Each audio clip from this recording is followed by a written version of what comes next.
আরে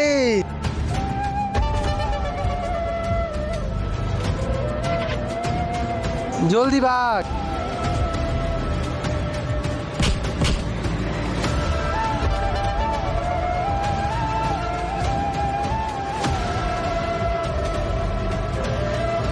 ভাই আমাদেরকে এখান থেকে জলদি যেতে হবে, না হলে ওরা আমাদেরকে খেয়ে ফেলবে।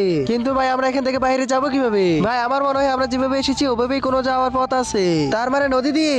হ্যাঁ ওই দেখ নদী, চল জলদি। তার আগে দেখবো তুমি কি আল্লাহর ঘরটিকে বেশি ভালোবাসো নাকি এই মন্দির ঘরটিকে বেশি ভালোবাসো। যদি আল্লাহর ঘরটিকে বেশি ভালোবাসি থাকো তাহলে এই ভিডিওটি একটি লাইক করে চ্যানেলটা সাবস্ক্রাইব করে দিবে। আর যদি মন্দির ঘরটিকে বেশি ভালোবাসি থাকো তাহলে কিছু করার দরকার নেই।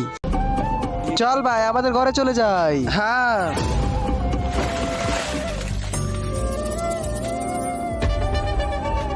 আবে ভাই আমরা তো এখনো এখানে